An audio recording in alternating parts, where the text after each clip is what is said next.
Behold, my glorious supporter Liliana has requested some discussion about Warframe's color palettes. Basically, why are they organized the way they are? If you've seen color palettes in Warframe, a lot of them are either blocks of colors kind of in a gradient with similar colors on that palette, and then maybe down here there's like some oranges and from light to dark, and some blues from light to dark, or more of some other color from blue to teal or whatever.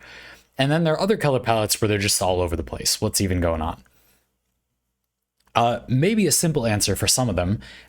The ones where the colors are everywhere, some of those there's like some obscure reason, like the Tenno color palette. The Tenno color palettes seem crazy, but they're apparently the default Warframes colors, like for a bunch of frames by row. Like each row is a Warframe's default colors.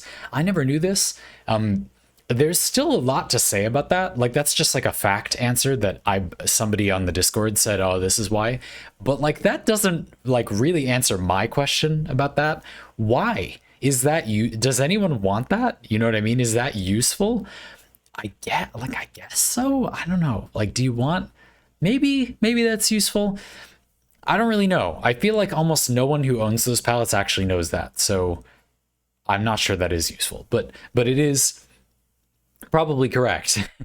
Which so it's good to know, but I do think there's still a discussion about, but still why, the gradient color palettes. I do think it's easier to tell the colors apart when they're in a block, when they're all together in a gradient like that. It probably is easier to not have your eye get tricked when they're all together if they were spread apart. And that's one reason I don't like the Tenno color palette, because if you want it for anything other than copying a Warframe's base color, it completely destroys your ability to know what the color actually is, because it's next to some other color, and that's how our brains see colors. Things are pretty relative.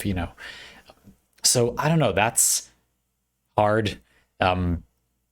There are a lot of palettes where I don't really know. There are colors that are in a gradient block, and then the gradient goes like the other way or something, which maybe differentiates from a darker color that is blue and a darker color that is red.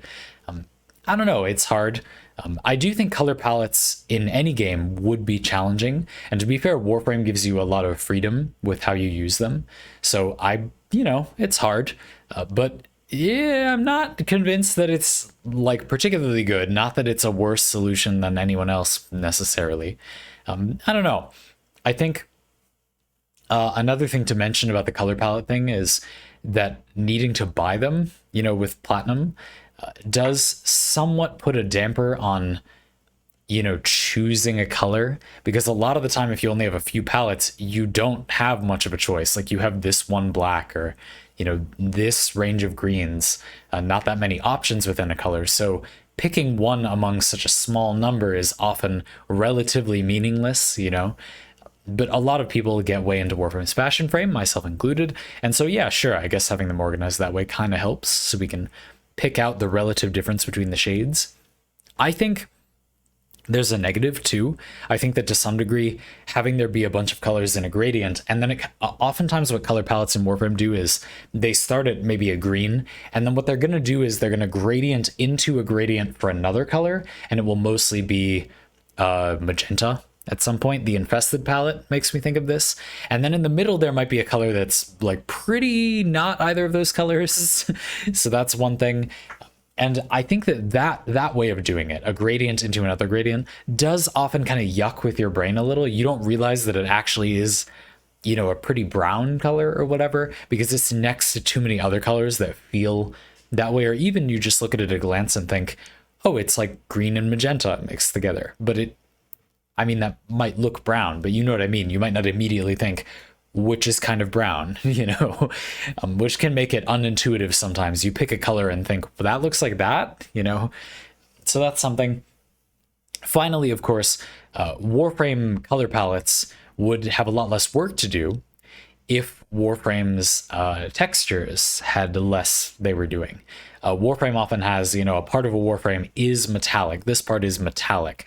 This part is glossy. This part is matte, and you can't change that. That's not a thing. There are other games that have coloring for different parts of things where you can change that. You can make a texture be metallic or not or whatever. And there are many Warframes where, or weapons in Warframe, where a texture or a block of color is maybe not everywhere you'd want it to be. It's not like you can paint them per se. And also isn't always the same texture. So part of it is metallic and part of it isn't. And I think that all of that makes being critical about Warframe Fashion Frame easier than it would be if you could just change those things. A lot of people have been turned off of a skin or a weapon or something solely because it doesn't have a desirable mix of textures, in their opinion, you know? And for what it's worth, a lot of people have often agreed about that. So I don't know. I do think that's worthy of thought. But I don't have too much more to say about this. I really like customization systems in games, and something that I criticize about a lot of games is that the way they've built their systems isn't really good in any way. It's just a very specific way for a thing to be. A game's build system or RPG system is different from other games and unique in some way. There are some benefits, but it's not really arguably better or worth it than some other system. It would just be a retread of that system. In my mind, those are systems where can't we just figure out what basically the best way to do it is for a given type of game, and then you make the modifications that make sense for that game, rather than just making something different in ways that are unrelated to the game. You know what I mean? And to me, for a lot of games, the answer is, well, this is a very particular way for the game to be. And I think for build systems and stuff, it gets less and less defensible. There are more broadly just kind of objectively pretty good ways to do it. And then you might pick one or the other depending on what suits the game. But I think that this kind of color palette thing, this is a place where I think we can just figure out a good way to do it and then do that every time. Like, there isn't particularly a need to, you know, it might be harder, maybe.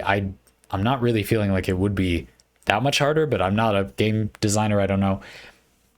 To just let players make things not be a set texture, let players change the texture, metallic, whatever, every time. Don't ever again make a game where you can't do that. It's better for marketing. Basically, every player likes it better, etc.